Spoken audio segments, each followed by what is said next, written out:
starting off just by moisturizing Hamas's skin with this super lightweight sorbet cream from Dior, which is a really lovely way of kind of moisturizing and then following straight on with a primer so as not to kind of overload the skin with too much product that then makes everything slip off.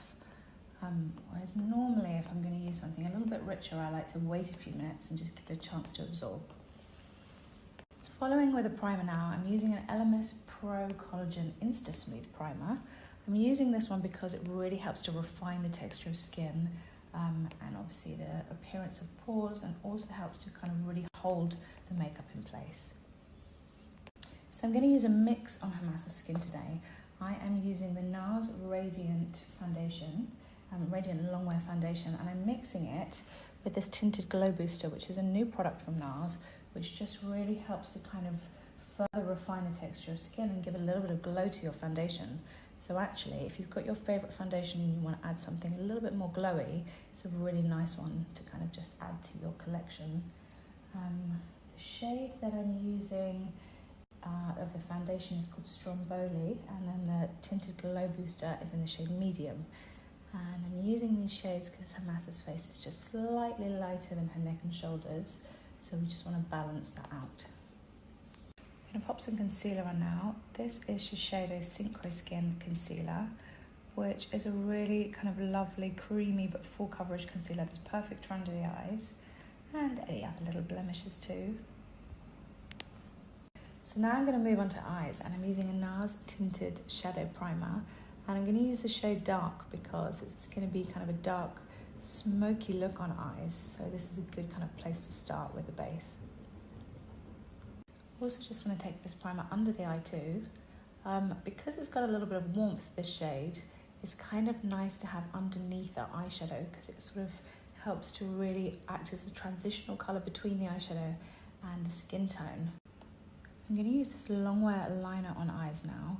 This is a NARS pencil in the shade Last Frontier, which is kind of a really deep brown shade. And what I'm doing is I'm just sketching all the way along the lash line, and also going to bring that in the outer corners here, and exactly the same for the inner part of the eye, and then blend that together. So we're kind of leaving that gap in the center of the lid, which is going to get a little bit of darkness once this is blended, but not going to be as intense as the inner and outer part of the eye. So a little tip when blending a pencil, especially if you're using a Longwear pencil, is just to make sure you're moving really quickly because pencils do set. Just look up for me. I'm putting a little bit of that same pencil in the waterline now because I want this to be a really kind of sultry. So I'm just pressing some dark brown shadow now in the outer and inner part of the eye. And then once I've done that, just with a peachy, softer shadow, I'm going to go back over the top just to blend that. And the shadow is really going to help to set that pencil underneath, stop it from moving around, increasing, and also give us lots of kind of dimension and tone to this look. Now this part's really fun. I'm taking just a clean brush and a press of this really beautiful iridescent blue shadow. And I'm just literally going to press this into the center of the lid here. Not taking it right up to the lash line, but really just like keeping it in the center of the lid. And now I'm going to use a little brush just to blend and soften that. And that is what's going to give us that pop of kind of iridescent blue just in the center, however you say it, which is a really nice kind of lengthening and volumizing one. So now I'm just going to finish the skin, powdering a little bit just to take off any excess shine, keeping that just mainly in the center of the face because I don't want the skin to be too matte. I still want it to have this lovely kind of natural dewiness. And so the bronzer that I'm using is a Marc Jacobs one now. This is quite a deep shade, so I'm applying this in kind of little bits at a time, so as to just make sure that we don't get any kind of patchiness and it's really well blended. But I like using quite a deep shade if I'm going to use it to sculpt the skin too.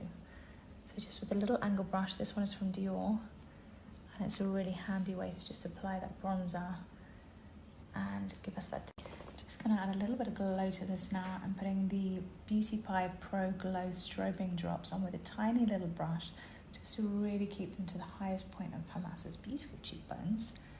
And even though we've applied powder already, and I'm just going to do brows now, just combing a little bit of soap brows through Hermessa's brows just to really keep them in place.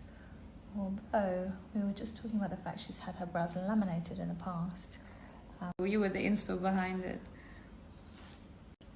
And I'm just using a little bit of Anastasia Beverly Hills Dip Brow Gel now. This is in the shade Ebony. And I'm just using this to really just give the brows a little bit more depth, I guess. So just to finish off now, I'm going to move on to lips, and I'm using this Patrick Tar liner in the shade She's Strong, which is kind of a warm brown, really pretty shade there. So I'm going slightly over Hermessa's natural lip shape just to give a really nice full looking pout. And I'm going to use one of my favourite lipsticks now. This is a MAC lipstick in the shade Freckle Tone, which is such a kind of pretty peachy nude. It's a little bit sheer too, so it makes it really easy to wear. So just popping this all over the top. And then our look is pretty much done. Luke is going to do hair, and then we will show you the finished look afterwards.